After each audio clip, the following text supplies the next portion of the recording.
நான் விட்டுட்டு களத்துக்கு வந்து மக்களோட மக்களாக நிற்கணும், இந்த மக்களுக்கு ஏதாவது செய்யணும்னு ஒரு ஆள் வரும்போது அவங்கள வந்து சுயநலவாதின்னு யாராவது சொன்னாங்கன்னா இவங்க வந்து இந்த தமிழ்நாட்டில் எந்த மாற்றமும் வரக்கூடாதுன்னு நினைக்கிறாங்க. அரசியலில் இருக்கிறவங்க கூட பாதுகாப்பாக இருக்கிறாங்க. ஆனால் சினிமாவில் இருக்கிற ஒரு ஆள் பின்னால் 10 வருஷம் கழிச்சு அரசியலுக்கு வரப்போகிற ஒரு ஆளுக்கு 10 வருஷம் முன்னாடியே பிரச்சனை கொடுத்துருக்காங்க. அரசியலுக்கே வராமல் இருந்தால் உங்களை யார் திட்ட போகிறாங்க? நான் பாட்டுக்கு என்னோட வீட்டில் உட்காந்துட்டு என் ஃபேமிலி, என் ஒய்ஃப், பிள்ளைங்கன்னு பார்த்துட்டு சம்பளத்தை வாங்கிட்டு எல்லாருக்கும் நல்லோட இருந்துட்டு போயிடலாம். என்னை யாருமே திட்ட மாட்டாங்க. ஆனால் நான் இவ்வளோ பெரிய பொசிஷனில் இருக்கிற ஒரு ஆள் இன்னைக்கு யாரோ என்ன சோஷியல் மீடியாவில் போட்டு அவமானப்படுத்துகிறாங்க, திட்டுறாங்க, கிண்டல் பண்ணுறாங்க. இதெல்லாம் எனக்கு எதுக்கு வேணும்? பணத்துக்காக. அவர் என்ன பணமாக இல்லை, இந்த ஃபீல்டே வேணாம்.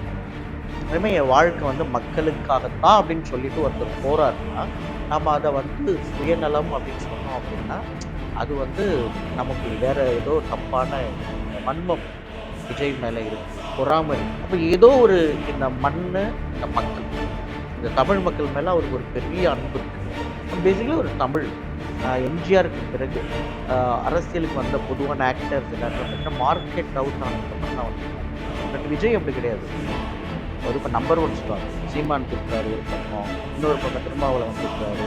எல்லாத்தையும் எதுக்கு வாங்கணும்? டிஎம்கே காரங்க திட்டுறாங்க. அவருக்கு என்ன தலையில்? ஒவ்வொரு படத்துக்கும் அரசியல் கட்சிகளால் விஜய்க்கு பிரச்சனை வந்தது. பேருக்கு தான் சினிமாவில் இருந்தார். ஆனால் சினிமாவில் இருக்கும்போதே அதிமுகவால், திமுகவால், பாஜகவால் எல்லா கட்சிகளாலையும் விஜய் வந்து பிரச்சனையை ஃபேஸ் பண்ணியிருக்காரு. இவ்வளோ பிரச்சனைகள், மன உளைச்சலாம் இந்த அரசியலுக்கு வந்து மக்களுக்கு சேவை செய்யணும், இந்த மக்களுக்கு ஒரு உண்மையான தலைவனாக வாழணும்னு நினைச்சதுக்காக விஜய் ஃபேஸ் பண்ண பிரச்சனைகள்லாம் இந்த 12 வருஷங்களில் கொஞ்சம் நெஞ்சம் கிடையவே கிடையாது. வந்தாரா, 2 ஃபைட் பண்ணாரா, ஒரு 4 பாட்டுக்கு டான்ஸ் ஆடினாரா, கொஞ்சம் நேரம் கோட் ஷூட் போட்டு மியூசிக் போட்டு நடந்தால் அவர் ஃபேன்ஸ்லாம் இன்றைக்கி வந்து அவர் ஆடலைனாலும் கவலைப்பட மாட்டாங்க. ஏன்னா அவர் ஒரு ஸ்டேஜில் கொண்டு போய் வச்சுட்டாங்க. தளபதி அப்படின்னா தளபதி அண்ணான்னா ஒரு தெய்வம் மாதிரி அவங்களுக்கெல்லாம். அவர் சினிமாவில் வந்து சும்மா நின்னாலே போதும், அண்ணன் சிரிச்சா போதும், நடந்தா போதும் அப்படின்ற ஸ்டேஜுக்கு வந்துட்டாங்க. இந்த விஷயம், அதாவது என்னுடைய ரசிகர்களை நான் சுயநலமாக பயன்படுத்த மாட்டேன், அதுதான் மெயின் வேர்டு. அந்த வேர்டு தான் விஜயை ரொம்ப தாக்கிட்டு தான் அவருடைய ரசிகர்கள், அபிமானிகள்லாம் ஃபீல் பண்ணுறாங்க. காரணம் என்ன அப்படின்னா, விஜய் இப்போ வந்து பொலிட்டிக்கல் பார்ட்டி ஆரம்பிச்சிருக்கிறார். ஸோ பொலிட்டிக்கல் பார்ட்டிக்கு பேஸ், விஜயோடைய கட்சிக்கு பேஸே யார்? அவரை சினிமாவில் இத்தனை வருஷம் ஃபாலோ பண்ண அவருடைய ஃபேன்ஸ் தான் இப்போ அவருடைய பார்ட்டிக்கு மெம்பர்ஸாகவும் அண்டு வந்து ஓட் பண்ண போகிற ஆட்களாகவும் பார்க்கப்படுறாங்க. விஜயோடைய வெயிட் அப்படின்னு சொல்லி பார்த்தா அவருடைய ஃபேன்ஸ் தான். சினிமா ஃபேன்ஸ் தான் இப்போ பொலிட்டிக்கல் தொண்டர்களாக அப்படி மாறி இருக்கிறாங்க. இன்றைக்கி அவருடைய பார்ட்டியில் வந்து கிட்டத்தட்ட 1 கோடி பேருக்கு மேலே ஜாயின் பண்ணியிருக்கிறாங்கன்னு சொல்கிறாங்க. அந்த 1 கோடி பேர் யாராக இருப்பாங்கன்னு பார்த்தீங்கன்னா மேக்ஸிமம் அவருடைய ஃபேன்ஸாக தான் இருப்பாங்க. அப்போ விஜய்க்கு வந்து ஒரு பொலிட்டிக்கல் டிசைர் இருந்திருக்கு. அந்த டிசைருக்கு அவரோட ஃபேன்ஸ் அவர் பயன்படுத்துகிறாரு.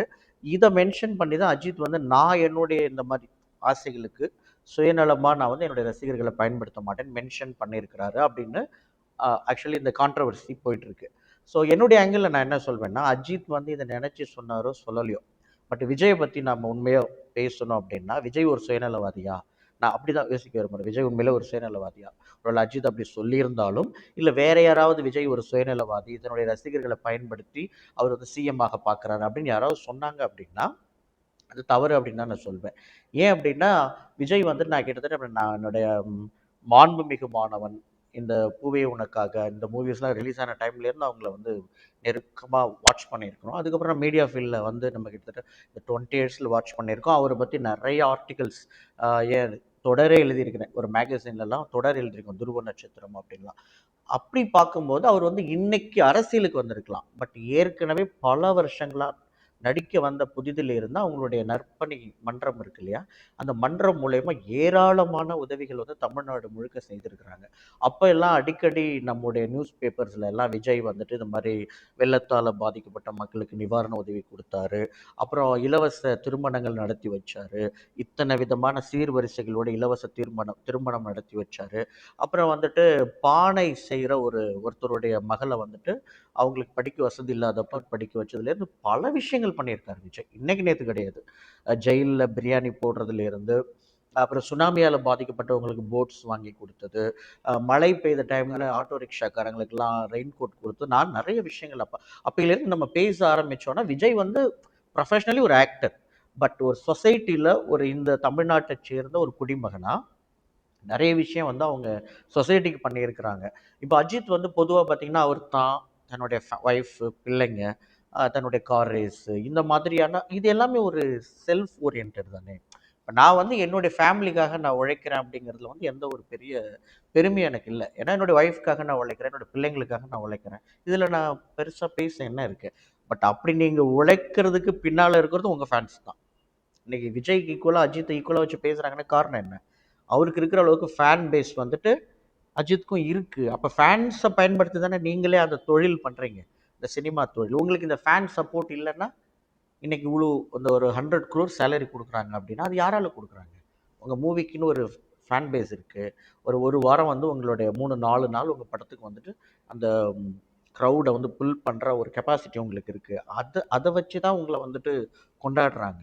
அதுவும் இல்லாமல் துணிவுன்னு ஒரு படம் ரிலீஸ் ஆச்சு. அந்த படம் ரிலீஸ் ஆனப்போ அந்த எஃப்டிஎஃப்எஸ் ஷோஸ்லாம் அந்த பண்ணாங்க இல்லையா? அப்படி பண்ணும்போது ஒரு பையன் வந்து லாரியிலேருந்து விழுந்து இறந்து போயிட்டான். அப்போ இறந்து போனப்போ அஜித் போய் பார்க்கவே இல்லை. அப்போ உங்கள் சுயநலத்துக்கு நீங்கள் பயன்படுத்தலை அப்படின்னா அப்புறம் எதுக்கு மன்றத்தெல்லாம் கலைச்சார் அவர் வந்துட்டு. இன்னும் ஃபேன் சப்போர்ட்டில் தான் அவருடைய மார்க்கெட்டே ஓடிட்டுருக்கு. அந்த பையன் இறந்தான்ல, அப்போ யாருடைய சுயநலத்துக்காக இறந்தான்? யோசிக்கணும்ல. இப்போ விஜய் வந்துட்டு மக்களுக்கு நல்லது செய்கிறேன்னு வரார். என்னோட கரியருடைய உச்சத்தை நான் விட்டுட்டு வரேன். 250 crore சேலரி. லாஸ்ட்டாக ஜனநாயகன் படத்துக்கு 275 crore சேலரி வாங்கியிருக்கிறாரு. இந்தியாவிலே அவர் தான் ஃபஸ்ட்டு 275 crore சேலரி வாங்கியிருக்கிறாருன்னு சொல்லிட்டு சொல்கிறாங்க. அதுக்கப்புறம் இப்போ அதை வந்து அல்லு அர்ஜுன் அவங்க எல்லாம் அதை பீட் பண்ண போகிறாங்க, அது வேறு விஷயம். பட் தமிழில் ஒரு ஆக்டர் வாங்கினா அதிகபட்ச சேலரி வந்து விஜயோட தான் ஸ்டில் நவ். அப்போ இன்னும் அவருக்கு வந்து 10 வருஷத்துக்கு அவருடைய மார்க்கெட்டை வந்து அசைக்கவே முடியாது. அந்த அளவுக்கு ஃபேன் பேஸ் இருக்குது. படம் நல்லா இருக்கோ நல்லா இல்லையோ, நீங்கள் வந்து ரிவ்யூவில் நீங்கள் என்ன தான் அந்த படத்தை வந்துட்டு கழுவி கழுவி ஊத்துறதுன்னு சொல்லுவாங்களா, எவ்வளோ அந்த படத்தை விமர்சித்தாலும் ஃபேமிலியாக விஜயை போய் ஒரு வாட்டி பார்த்துட்டு வந்துடணும் அப்படின்னு சொல்லிட்டு தமிழ்நாட்டில் எல்லாரும் ஃபேமிலியாக குழந்தைங்களை கூட்டிகிட்டு அவர் படத்தை போய் பார்த்துருவாங்க. இப்போ வாரிசு, பீஸ்ட்டு, லியோ எல்லா படமுமே பார்த்தீங்கன்னா கிரிட்டிக்கலி பார்க்க வந்து ரொம்ப பெஸ்ட் மூவிஸ்ன்னு சொல்ல முடியாது. படம் வந்து சுமார்னு தான் எல்லாருமே சொன்னாங்க. ஏன் பீஸ்ட்லாம் ரொம்ப ஒர்ஸ்ட் மூவின்னு சொன்னாங்க. பட் அந்த பீஸ்ட் படமே ஃபேமிலி ஆடியன்ஸ்னால கிட்டத்தட்ட 225 கோடி அந்த ரெவின்யூ மட்டும் வந்துச்சு. ஒரு ஒர்ஸ்ட் மூவி. இந்த ரீசன்ட் இயர்ஸில் பார்த்தீங்கன்னா இந்த 10 to 12 இயர்ஸில் விஜயோடைய ஒர்ஸ்ட் மூவின்னு பொதுவாக எந்த படத்தை சொல்லுவாங்கன்னா பீஸ்ட்டு தான் சொல்லுவாங்க. ஆனால் அந்த பீஸ்ட்டே 225 crores கலெக்ட் பண்ணுது. ஃபேமிலியாக போய் அந்த படத்தை பார்த்தாங்க. இத்தனைக்கும் கேஜிஎஃப் 2 கூட காம்படிட் ஈக்குவலாக வந்த டைம் அந்த படம். அப்போது அந்த அளவுக்கு விஜயை வந்து மக்கள் வந்து நேசிக்கிறாங்க. புரியுதா உங்களுக்கு? ஆனால் இது எல்லாத்தையும் விட்டுட்டு நான் வந்துட்டு மக்களுக்கு சேவை செய்ய போகிறேன். இன்னொன்று அவங்களுடைய சார்மிங்னஸ் நீங்கள் பாருங்கள். எந்த ஆக்டருக்குமே இன்றைக்கி ஒரு 51 வயசாகுது. இந்த 51 வயசுலேயே அந்த ஒரு ஃபிட்னஸாக இருக்கட்டும், அண்ட் அவங்களுடைய ஃபேஸாக இருக்கட்டும், எதுவுமே அவர் பார்த்தா ஒரு 50 வயசு ஆல்ரெடி யாராலையும் சொல்ல முடியாது. கிரே ஹேர் இருக்கிறது அப்படிங்கிறது ஒரு பெரிய விஷயம் கிடையாது. பட் கிரே ஹேரை தாண்டி அவருடைய அந்த சார்மிங்னஸ் வந்து குறையவே இல்லை. பட் அதெல்லாம் விட்டுட்டு எனக்கு இந்த ஃபீல்டே வேணாம், இனிமேல் என் வாழ்க்கை வந்து மக்களுக்காகத்தான் அப்படின்னு சொல்லிட்டு ஒருத்தர் போகிறாருன்னா நம்ம அதை வந்து சுயநலம் அப்படின்னு சொன்னோம் அப்படின்னா அது வந்து நமக்கு வேற ஏதோ தப்பான வன்மம் விஜய் மேலே இருக்குது, பொறாமை இருக்குது, இல்லை விஜய் வந்துட்டு சிஎம் ஆயிடுவாரோன்ற பயம் இருக்குது. நான் அஜித்தை சொல்லலை, பொதுவாக யாராவது விஜய் ஒரு சுயநலவாதி, அவர் வந்து தன்னை வந்து சிஎம் ஆகணும், சிஎம் ஆக்கிக்கணும் ஆசைப்படுறாரு, ஸ்ட்ரெயிட்டாக சிஎம் ஆகணும்னு ஆசைப்படுறாரு, இப்படிலாம் யாராவது சொன்னாங்க அப்படின்னு சொன்னால் அப்போ விஜய் வந்து சிஎம் ஆகிறதையோ இல்லை அரசியலில் சாதிக்கிறதையோ அவங்களால தாங்கிக்க முடியல.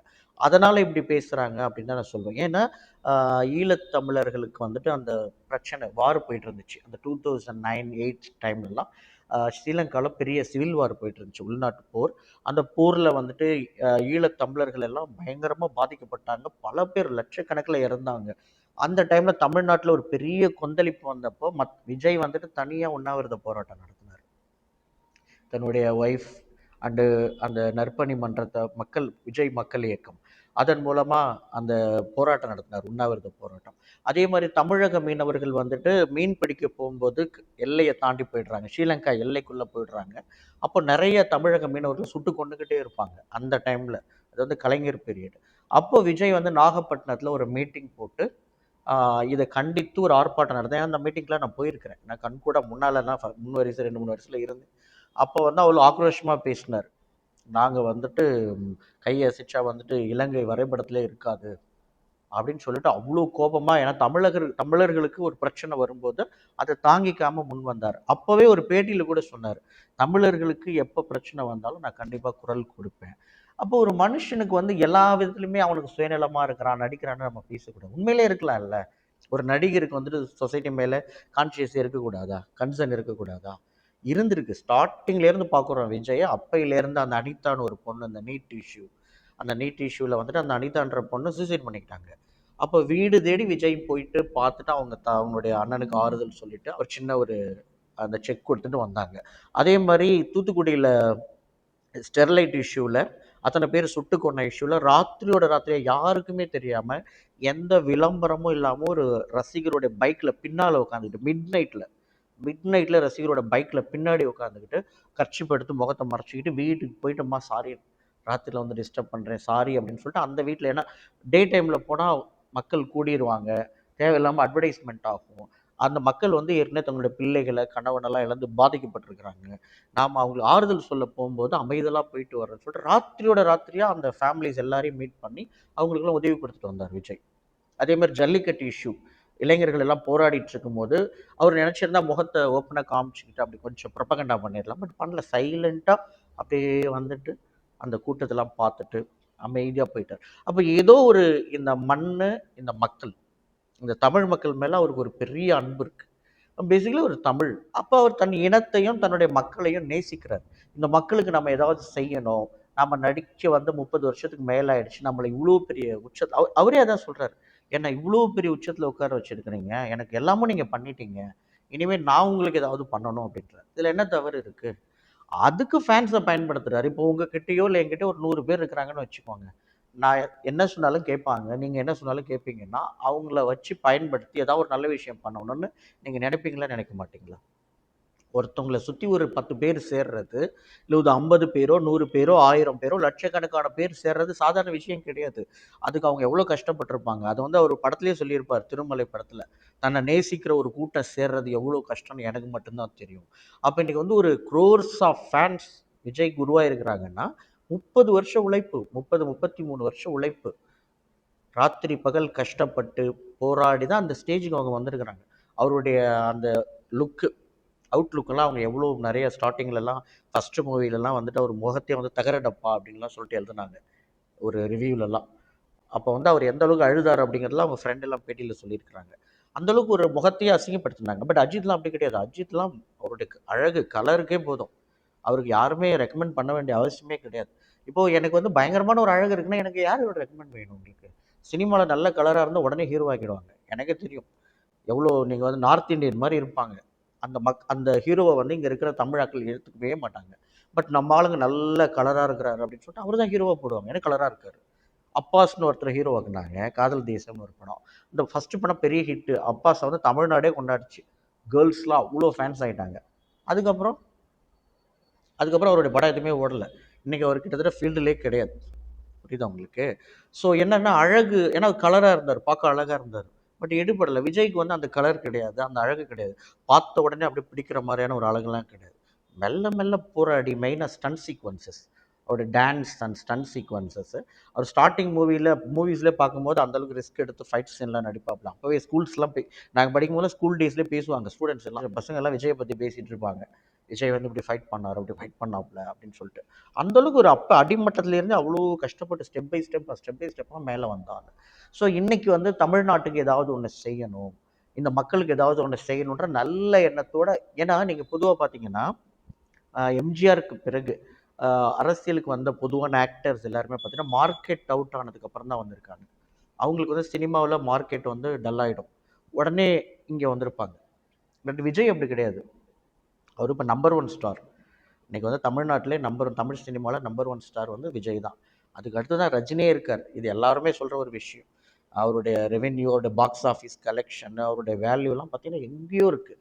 ஆனால் அதை தூக்கி எறிஞ்சிட்டு நான் வேற ஒரு ஃபீல்டு போகிறேன்னு சொல்கிறது எவ்வளோ பெரிய மனசு வேணும்? நீங்கள் 2 வருஷத்துக்கு ஒரு படம் நடித்தாலே போதும். 2 வருஷத்துக்கு இல்லை ஒரு 3 வருஷத்துக்கு ஒரு படம் கொடுத்தாலே அவரோட ஃபேன்ஸ் கொண்டாடுவாங்க. 300 கோடி 350 கோடி சேலரி கொடுப்பாங்க. போதும் அது உங்களுக்கு? அதை வச்சே ஒரு காலத்தை ஓட்டிகிட்டு போயிடலாம். ஆனால் இதெல்லாம் வேணாம். அரசியலுங்கிறது என்ன சும்மாவா சொல்லுங்கள்? இன்னொரு விஷயம் என்னென்னா, இப்போ இந்த பொதுவாக விஜய் சுயநலவாதின்னு அஜித் சொல்லியிருந்தாலோ இல்லை மற்றவங்க சொல்லியிருந்தாலோ அது எவ்வளோ தப்பான விஷயம் நான் சொல்கிறேன் பாருங்க. அரசியல் வந்து ஒன்றும் நம்மளை வந்து மலர் தூவிலாம் வரவேற்க மாட்டாங்க.